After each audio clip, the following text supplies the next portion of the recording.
On aurait cru à un coup de com' bien huilé, mais l'interview d'Omar Ilalé sur la BBC s'est transformée en véritable bourbier diplomatique.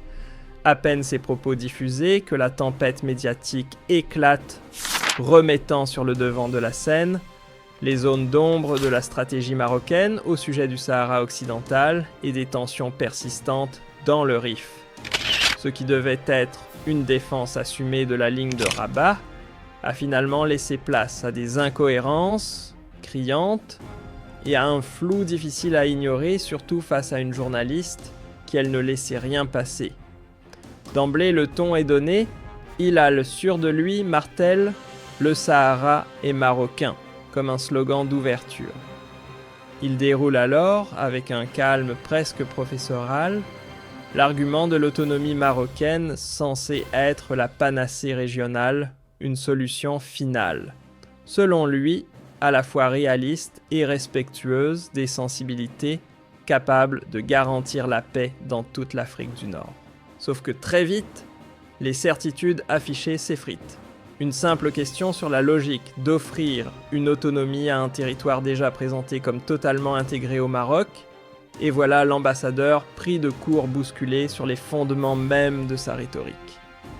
Mais très vite, le décor s'est fissuré. Il a suffi d'une question posée avec calme mais précision chirurgicale.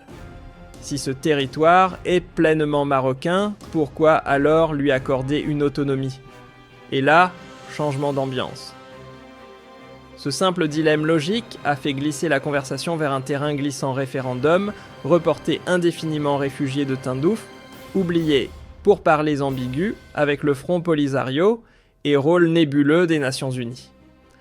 Face à cette avalanche de questions pointues, Hilal s'est mis à slalomer entre les sujets, préférant parler de diplomatie apaisée, de voisinage harmonieux et de solutions politiques, sans pour autant expliquer comment une souveraineté supposée absolue peut cohabiter avec une négociation supervisée par l'ONU.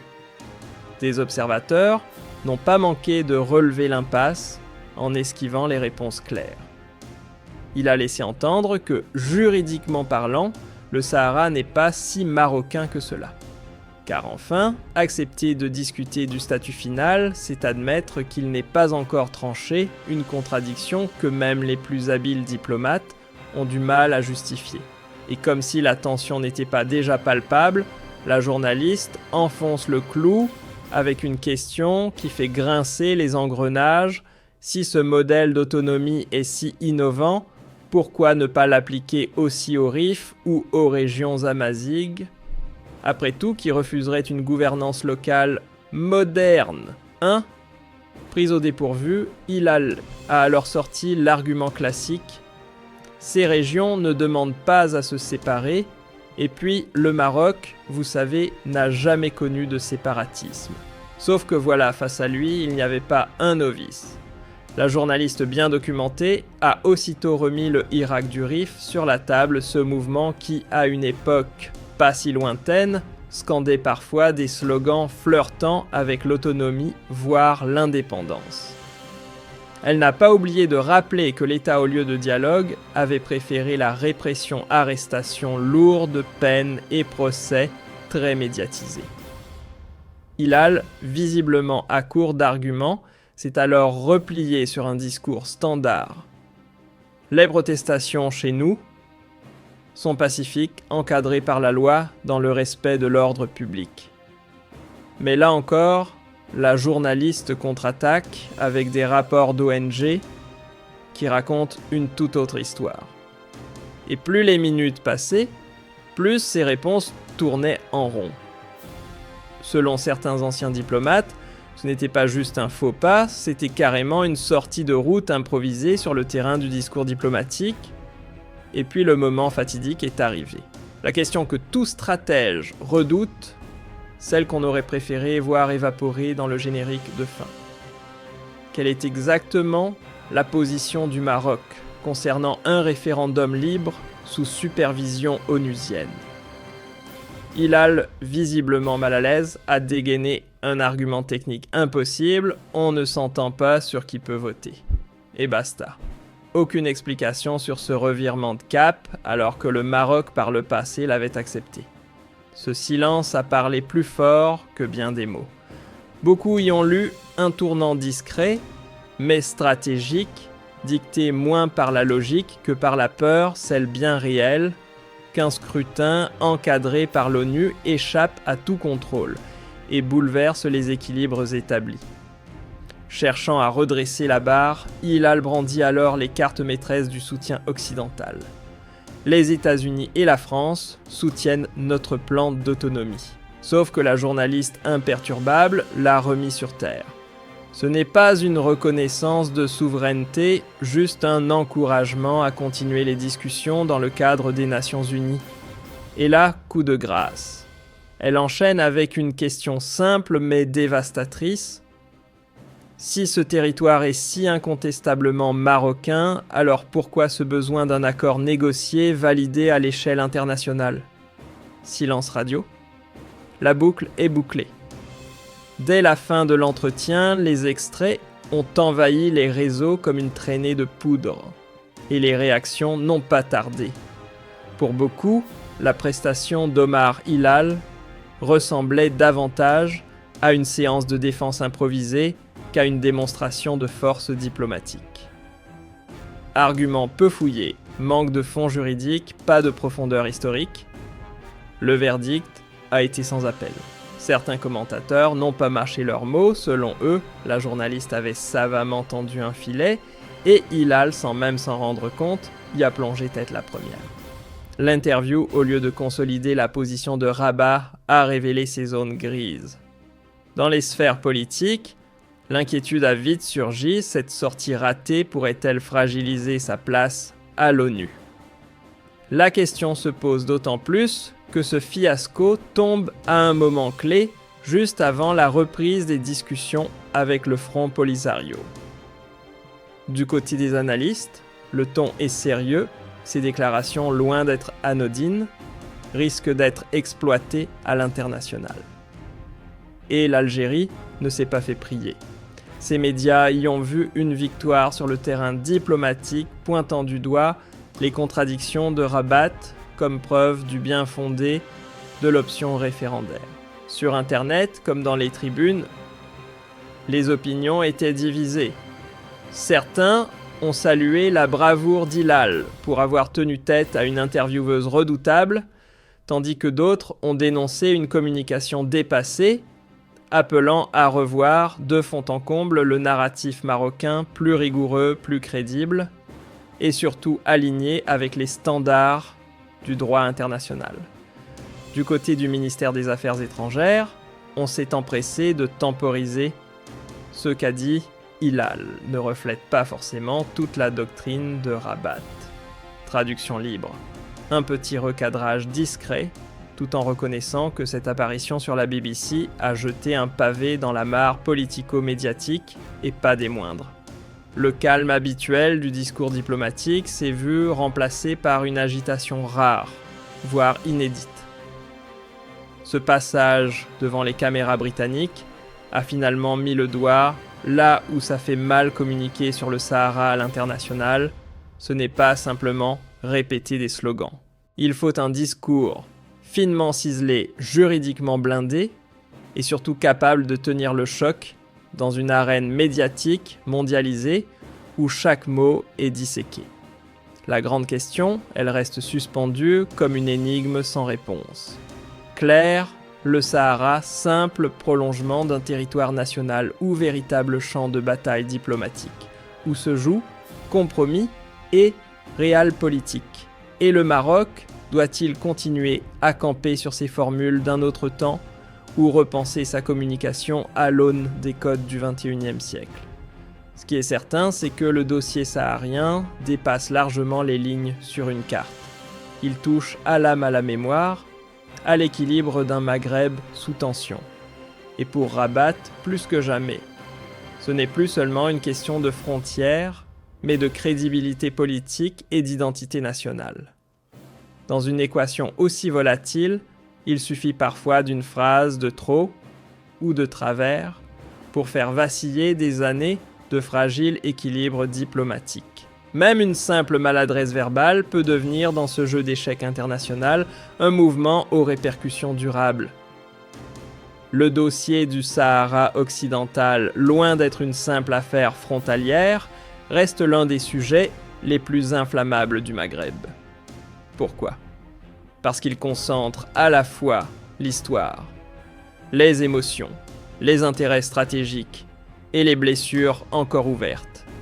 Il suffit d'observer la violence symbolique des mots échangés, les prises de position officielles en cascade ou encore l'intensité des débats médiatiques pour comprendre à quel point cette affaire est incrustée dans la mémoire collective et la machinerie géopolitique régionale. Les années passent, les discours se professionnalisent, les narratifs se rodent, mais la solution, elle reste toujours hors de portée. Elle flotte quelque part entre les textes du droit international, les dynamiques de pouvoir, et les espoirs d'un peuple écartelé entre attente et résignation. Et pendant que les chancelleries tournent autour du problème, la communauté internationale, elle reste coincée dans un entre-deux inconfortable, ni complètement neutre, ni franchement impliquée, tiraillée entre prudence tactique et calcul d'influence régionaux ou globaux. Un équilibre instable où chaque mot pèse, chaque geste compte et chaque silence devient politique. Vanté comme une solution de bon sens à mi-chemin entre réalisme politique et pragmatisme géostratégique, la proposition marocaine d'autonomie ne fait pourtant pas l'unanimité. Si certains l'aperçoivent comme un tremplin vers une paix durable, un levier de développement régional, voire une sortie élégante du statu quo, d'autres y voient une promesse bancale incapable de répondre pleinement aux exigences fondamentales de l'autodétermination. Face à cette vision jugée insuffisante par ses détracteurs, le Front Polisario campe sur sa ligne dure. Seul un référendum libre, transparent et placé sous l'égide des Nations Unies pourra trancher la question. Une posture que l'Algérie soutient sans relâche, brandissant la bannière du droit des peuples, à disposer d'eux-mêmes dans la droite ligne des principes de décolonisation. Pris entre ces deux blocs figés, l'ONU joue les équilibristes. Elle tente tant bien que mal de préserver un espace de dialogue tout en appelant les protagonistes à faire preuve de maturité diplomatique, responsabilité, honnêteté et un minimum de réalisme. Un triptyque plus facile à exiger qu'à obtenir. Au centre de cette toile d'araignée géopolitique, il y a les habitants du Sahara occidental, souvent relégués à l'arrière-plan alors qu'ils sont les premiers concernés. Perdus entre calculs stratégiques, rivalités diplomatiques et récits idéologiques, leurs voix peinent à émerger au milieu du vacarme institutionnel. D'un côté, certains ont vu leur quotidien changer route bitumée, écoles qui s'ouvrent hôpitaux modernisés. De l'autre, beaucoup restent coincés dans les camps, là où le sable et l'attente règnent en maître et où l'avenir n'est qu'un mirage flou suspendu entre promesses creuses et échéances toujours repoussées. Entre espoir tenace et lassitude profonde, un sentiment s'installe, celui que les années passent, mais que la paix, elle recule. Et à mesure que le temps s'étire sans issue tangible, les tensions s'épaississent, menaçant de déborder, au-delà des frontières, comme une étincelle capable d'embraser toute la région nord-africaine. Quand on parle du Sahara occidental, difficile de ne pas évoquer le duo inséparable et explosif que forment le Maroc et l'Algérie. Leur relation, c'est un mélange d'anciens camarades de lutte et de rivaux géopolitiques chroniques. Un passé commun, certes fait de solidarité passagère, mais aussi de querelles bien ancrées. Aujourd'hui, les frontières sont verrouillées, les canaux de discussion pratiquement inexistants. Et la question saharienne est devenue une arme rhétorique dans les discours nationaux de part et d'autre. Résultat, les positions se figent, les malentendus s'empilent, et toute tentative de compromis devient un parcours semé d'embuscades. Et pourtant, quand on regarde la carte, quand on écoute les langues, quand on observe les peuples, une évidence s'impose. Marocains et Algériens partagent bien plus que ce qui les oppose. Histoire, imbriquée, culture entremêlée, défis économiques similaires, tout crie l'urgence d'une coopération régionale réelle. Mais au lieu de bâtir ensemble, on assiste à une surenchère de déclarations de méfiance et de bras de fer symboliques, une construction commune. Oui, mais encore faut-il baisser les murs au propre comme au figuré. Impossible aujourd'hui d'évoquer un conflit sans y accoler le rôle grandissant des médias et des réseaux sociaux. D'un côté, ces plateformes donnent enfin un micro aux oubliés du débat, amplifient les récits humains qu'on passe trop souvent sous silence et forcent l'opinion à regarder au-delà des discours officiels. Mais de l'autre, elles fonctionnent aussi comme des accélérateurs de tension. En quelques clics, une émotion brute devient vérité absolue, un montage biaisé devient viral, et les nuances se font balayer par des récits simplistes, polarisés, parfois manipulés. La frontière entre information et agitation devient floue et dangereuse. C'est pour cela que traiter médiatiquement un sujet aussi explosif que le Sahara occidental demande plus qu'un bon titre ou un tweet bien tourné. Il faut de la rigueur, du respect pour les sensibilités de chaque camp et surtout une vraie volonté de contribuer à la compréhension plutôt qu'à l'agitation. Une paix durable. Elle ne passera ni par les buzz ni par les clashs. Elle exigera une approche patiente et honnête, qui mêle droit international, réalité du terrain et aspirations bien concrètes des populations. Bref, une info responsable pour une solution réellement possible. Ce n'est ni glamour ni rapide, mais le dialogue même chaotique, même douloureux, reste l'outil le plus puissant pour déverrouiller les impasses.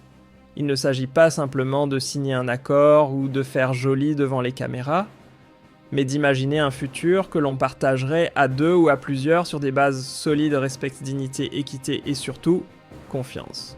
Il est temps de sortir de cette logique du gagnant-perdant et de reprogrammer notre logiciel mental, et si cette crise aussi longue et usante soit-elle devenue le point de départ d'un partenariat régional ambitieux, une vraie feuille de route pour la paix au Maghreb, enracinée dans la mémoire, mais tournée vers l'avenir.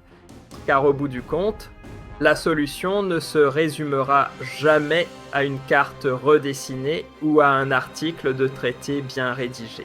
Elle devra toucher le cœur, pas seulement le droit. Être humaine, porteuse de sens durable dans le temps. Cette sortie de crise ne pourra émerger que si chacun accepte de regarder l'autre dans les yeux, de reconnaître les blessures, les identités, les histoires, sans les nier ni les oublier. Non pas pour effacer le passé, mais pour en faire un socle. Un socle sur lequel bâtir une paix qui ne se fragilise pas à la première tempête. Le vrai casse-tête, ce n'est pas seulement de régler le conflit sur le papier. Non, le défi majeur, c'est d'amener les sociétés concernées à changer de prisme. À ne plus voir cette querelle comme une ligne de fracture, mais comme une possibilité d'union. Transformer ce mur idéologique en passerelle vers un futur partagé, voilà le vrai enjeu. Et c'est là que le Sahara occidental pèse de tout son poids symbolique. Il cristallise tant d'enjeux, à la fois politiques, géographiques, émotionnels, identitaires, qu'il est devenu un labyrinthe diplomatique où chaque sortie semble mener à une autre impasse.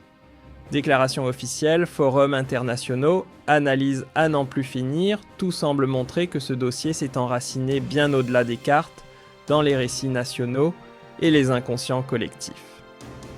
Année après année, les positions se durcissent, les discours se peaufinent, mais la solution, elle reste comme suspendue entre ciel et sable.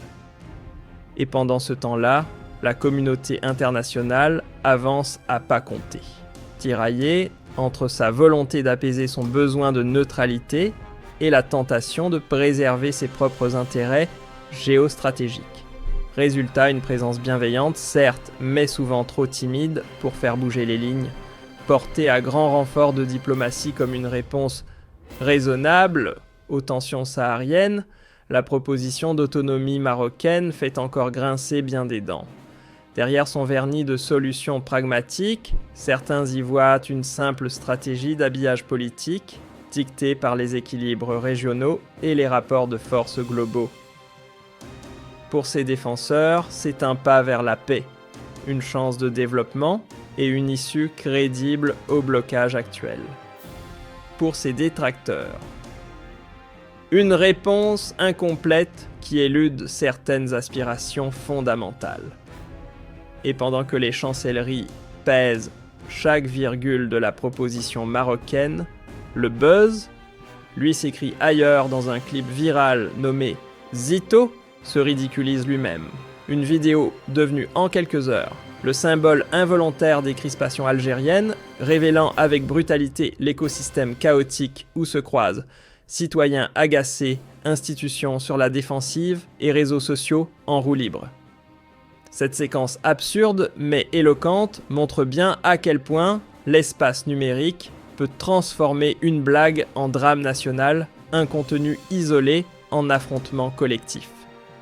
Une preuve de plus que dans ce genre de dossier, la bataille se joue autant sur le terrain diplomatique que dans la jungle des algorithmes. Ce genre de dérapage numérique montre bien à quel point un bout de vérité tronqué ou une info mal interprétée peut en quelques heures devenir une bombe émotionnelle. Partagée à toute vitesse, reprise sans filtre, chaque image, chaque phrase peut se transformer en carburant pour l'indignation collective, quitte à éloigner tout le monde de la réalité des faits. Dans cette jungle où le buzz prime sur la véracité, les analyses posées sont souvent reléguées au second plan, noyées sous les réactions épidermiques. Résultat, le débat public s'appauvrit, les positions se radicalisent, et la compréhension des vrais enjeux devient un luxe réservé à ceux qui prennent encore le temps de réfléchir. Mais cette dérive soulève surtout une question de fond qui est responsable de ce chaos informationnel. Spoiler, nous tous. Du simple internaute qui clique et partage sans lire aux journalistes pressés en passant par les figures politiques qui instrumentalisent l'instant viral, chacun joue sa partition dans la cacophonie numérique. Dans ce contexte, exercer son esprit critique n'est plus un bonus, c'est un devoir civique. Et les écoles, les médias classiques, les institutions publiques ont une mission capitale, apprendre à démêler le vrai du faux, à lire entre les lignes et à former des citoyens capables d'interagir avec l'info avec recul, responsabilité et respect des opinions divergentes. Ce n'est pas juste une polémique virale de plus. Ce qui se joue ici dépasse largement le cadre d'un clip mal interprété ou surmédiatisé. Ce qui se dessine en filigrane, c'est une guerre d'influence silencieuse entre forces internes et mains extérieures, où chacun tente à sa façon de peser sur le jeu politique algérien. Les réseaux sociaux dans ce décor ne sont plus de simples plateformes de partage. Ils se sont métamorphosés en véritables outils de pression, capables de concurrencer, voire de court-circuiter le discours officiel.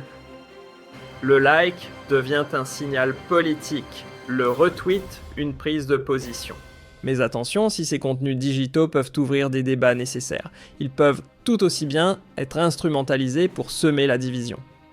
Une vidéo peut éclairer ou aveugler. C'est cette ambiguïté qui rend le terrain si glissant. Dans ce contexte, la transparence ne relève plus du luxe, mais d'une exigence démocratique. Et c'est là que le citoyen prend toute sa place. Car face à ce déluge informationnel, seuls des esprits critiques, curieux et engagés peuvent empêcher que le bruit prenne le dessus sur le sens. Ce que cette affaire révèle, bien au-delà des apparences, c'est l'état réel du lien entre les citoyens et leurs institutions. Car au fond, ce n'est pas tant le contenu d'une vidéo ou la véracité d'une rumeur qui déclenche une onde de choc, mais le regard que les gens portent sur ceux qui les gouvernent. Ce regard est façonné par leur vécu quotidien, leur exposition à des sources d'informations variées, et surtout par le degré de confiance qu'ils accordent encore à l'appareil institutionnel. Dans un climat de soupçon, tout prend des proportions dramatiques, un mot mal placé devient provocation. Une image floue devient preuve. C'est dans ce vide de confiance que les récits de rejet, de frustration ou de colère trouvent un écho amplifié. Mais là où l'on cultive l'esprit critique, là où l'éducation à l'information est réelle, la population devient un filtre plus intelligent face aux emballements collectifs.